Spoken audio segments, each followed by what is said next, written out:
all of us have a duty to do some basic research, some very simple basic research, and look at the spectacular progress that humanity has achieved so far.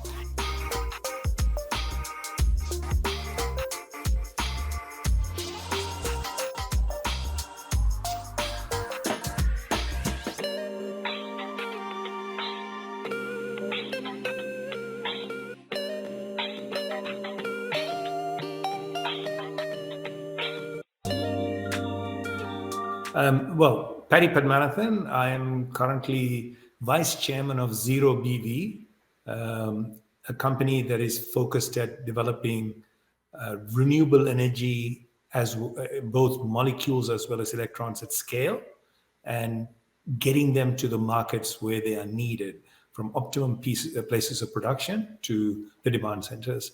And I'm also vice chairman of another company by the name of Xlinks, which is developing long-distance interconnectors in order to link grids for greater resilience, reduce storage demand, optimize time of use, but also, generate electrons in places which are optimum to demand centers.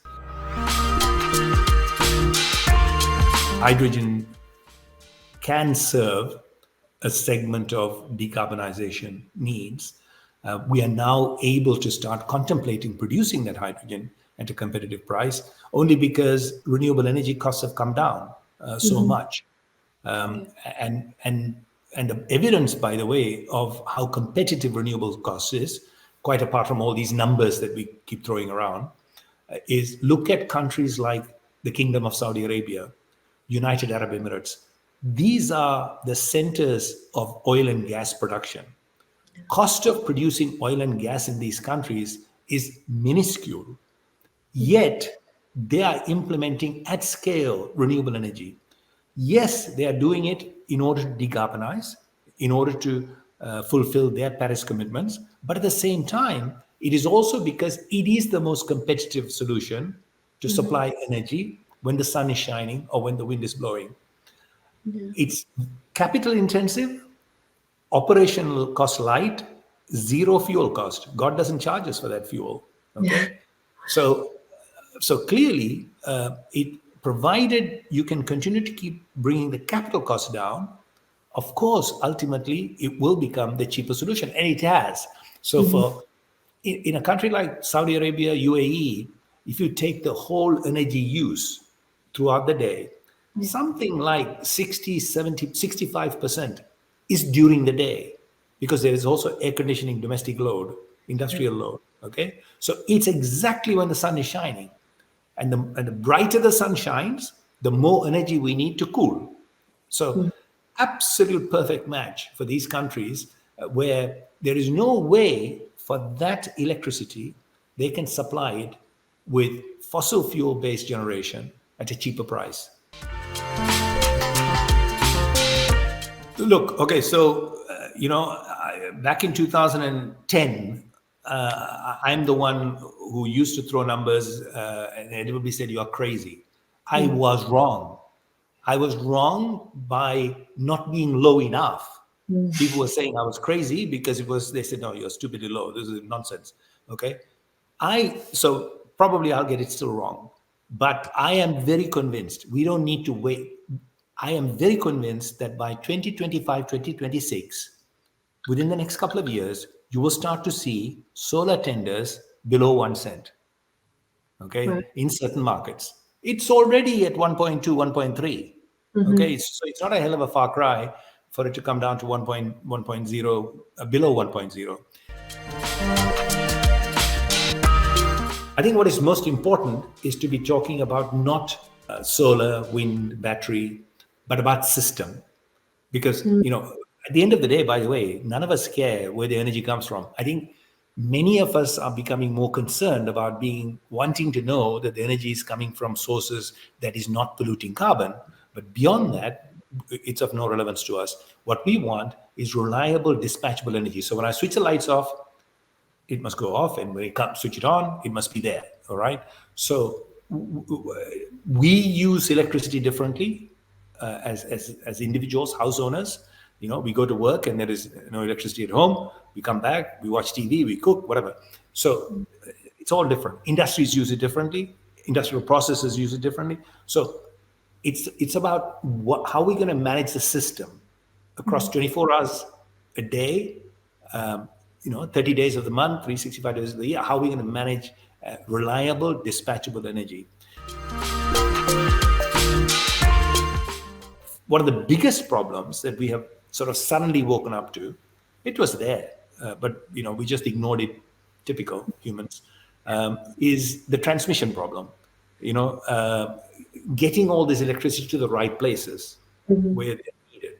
But even there, there are some horrific sort of expenditures that are required between now and 2050 in order to keep up with the need for transmission.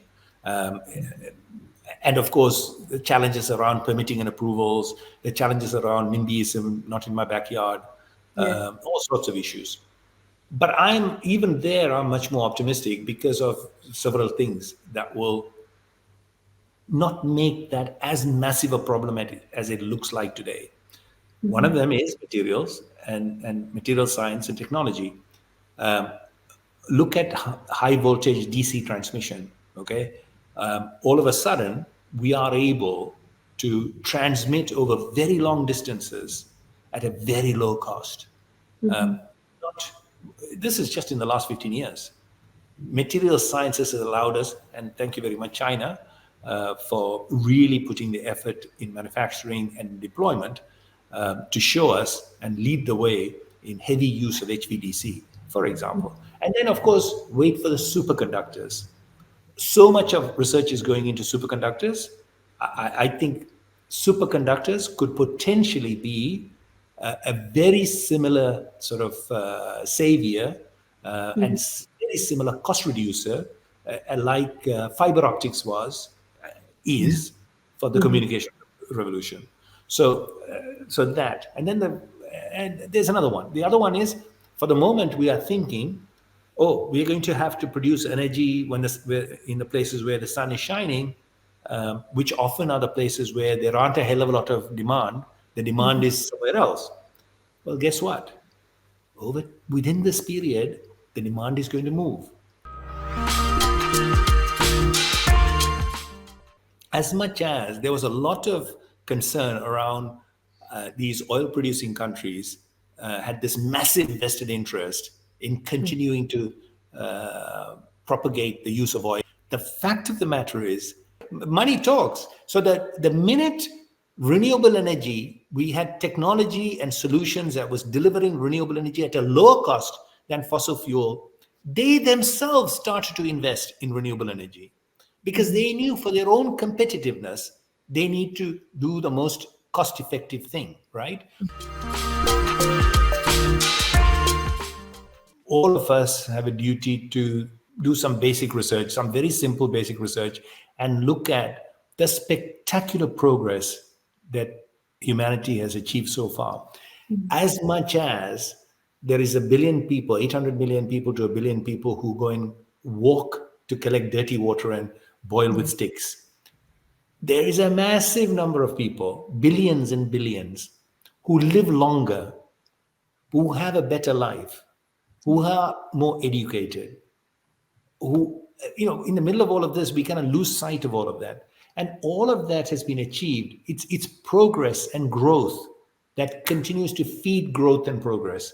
And energy transition is an opportunity.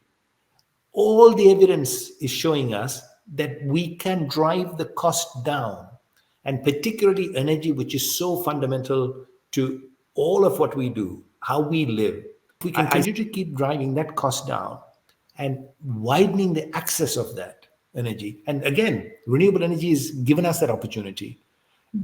At one level, yes, it is concentrated in sort of that enormous capacity in certain countries, but it is right across the world. Sun shines across the world. Wind blows across the world. And we are now, the technology has allowed us to capture that energy, even at a very small level, in a much more economic way. So I think we need to stop thinking about so that the doom and gloom scenarios. Overall, I think we need to place more faith on human ingenuity, human resilience, human capacity. There's so much of it, and there's plenty of evidence, concrete evidence, that we all enjoy every day.